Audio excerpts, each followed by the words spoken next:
From 1933 to 1938, the Nazis terrorized, pauperized, and segregated the Jews. From 1939 to 1945, they aimed to kill them in the chambers of Poland. इसके बाद में ये बताता है कि Nazi लोगों ने नाजी कल्ट को नाजी प्रोपगेंडा स्टार्ट कर दिया और जो नाजिज्म है उसको पॉपुलराइज करना शुरू कर दिया। नेक्स्ट पॉइंट आपका आता है instability of Weimar Republic. The Weimar constitution had some internal defects which made it unstable and vulnerable to dictatorship. कहता है वाइमर कॉन्स्टिट्यूशन है उसमें कुछ इंटरनल डिफेक्ट्स थे, यानी कुछ आंतरिक कमियां थी जिसने इसको अनस्टेबल भी बनाया एंड वल्नरेबल टू डिक्टेटरशिप, और डिक्टेटरशिप के लिए एक रास्ता तैयार कर दिया, यानी ये जल्दी ही डिक्टेटरशिप का शिकार बन गया। Due to proportional representation it was impossible to get majority for one single party. कहता है प्रोपोर्शनल रिप्रेजेंटेशन की वजह से ये असंभव था किसी भी एक सिंगल पार्टी के लिए मेजोरिटी गेन करना। Moreover article 48 gave the president the powers to impose emergency. इससे आगे आर्टिकल 48 है उसने प्रेसिडेंट को इमरजेंसी इम्पोज करने की जो पावर्स हैं वो दे दी। सस्पेंडेड सिविल राइट्स को सस्पेंड करने की एंड रूल बाय डिक्री, और एक अध्यादेश के द्वारा शासन करने की पावर उसको दे दी। The Weimar Republic faced 20 different cabinets in 14 years. 14 सालों में वाइमर रिपब्लिक है उसने 20 डिफरेंट कैबिनेट्स है उनको फेस किया। Each lasting on average 239 days. उनमें से हर एक कहता है 239 डेज तक चल सकी। And people lost confidence in the democratic parliamentary system which hardly offered any solution. और इस तरह से लोगों ने कहता है कि डेमोक्रेटिक पार्लियामेंट्री सिस्टम में कॉन्फिडेंस है उसको खो दिया, जिसने मुश्किल से ही कोई समाधान है वो निकाला हो। नेक्स्ट पॉइंट आता है आपका Hitler's rise to power. Hitler है वो सत्ता में आता है। Hitler was born in 1889 in Austria. Socio economic and political conditions of Germany led to the rise of Hitler. कहता है कि हिटलर 1889 में ऑस्ट्रिया में उसका जन्म हुआ था और सोशियो इकोनॉमिक और पॉलिटिकल कंडीशंस हैं उन्होंने हिटलर की राइज के लिए यानी हिटलर को सत्ता में लाने के लिए एक रास्ता बना दिया।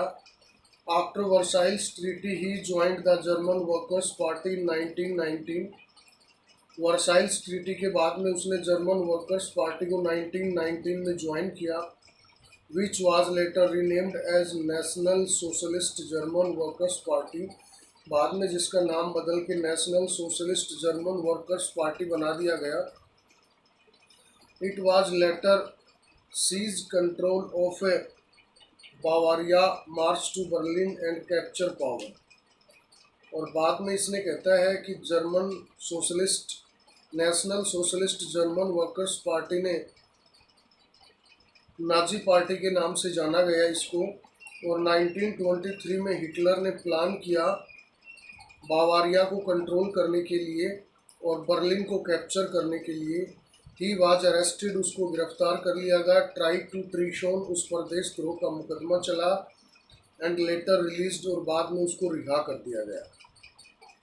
आफ्टर 1929 के बाद में बैंक कोलैप्स्ड, बैंक है उनका पतन हो गया, वो गिर गए। बिजनेस शटडाउन, बिजनेस यानी व्यापार बंद हो गया। पीपल लॉस्ट देयर जॉब्स, लोगों ने अपनी नौकरियां खो दी। In this situation of despair, इस निराशाजनक स्थिति में Nazi propaganda gave hopes to a better future to the German people. Nazi propaganda ने कहता है कि लोगों को बेटर फ्यूचर की जो आस है वो दिखाई।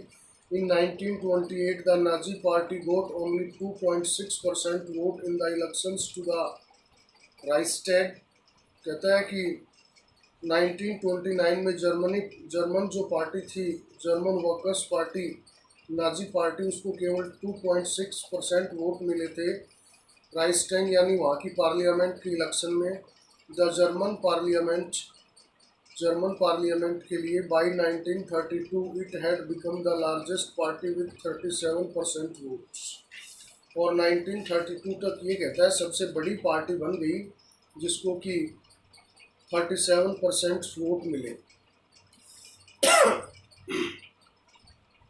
इसके बाद कहता है promises made by Hitler, Hitler ने जो वादे किए थे उनके बारे में बताता है कि Hitler was a powerful speaker, कि हिटलर है वो पावरफुल स्पीकर था, काफ़ी अच्छा वक्ता था।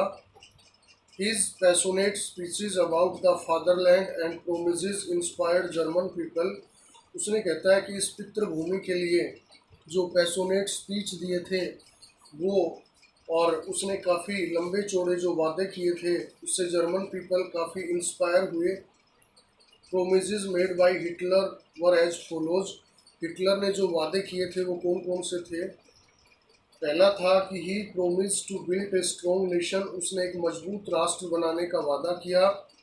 Undo the injustice of Versailles treaty, Versailles संधि का जो अपमान है उसका बदला लेने की बात कही।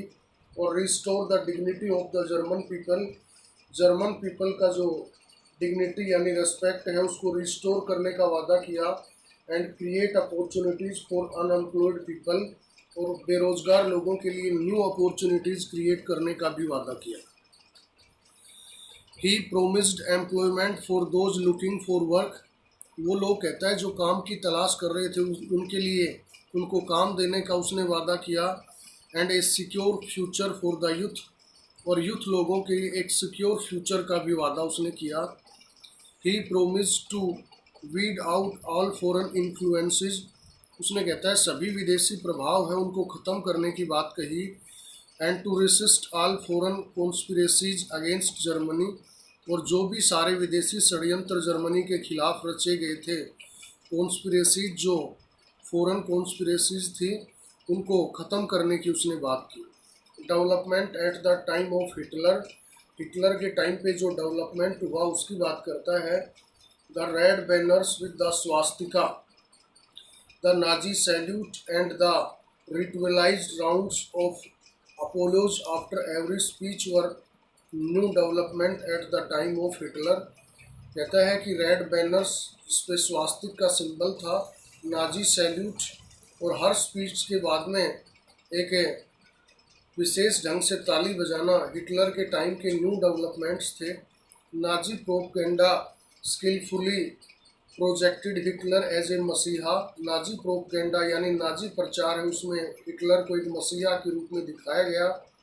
ए सेवियर, एक रक्षक के रूप में। As someone who had arrived to help German people in time of acute economic and political crisis, जो कि इस आर्थिक और राजनीतिक महामंदी के दौर में जर्मन लोगों की हेल्प करने के लिए आया है। I think it is sufficient for today. Thank you, have a nice day. The remaining we will discuss in the next class.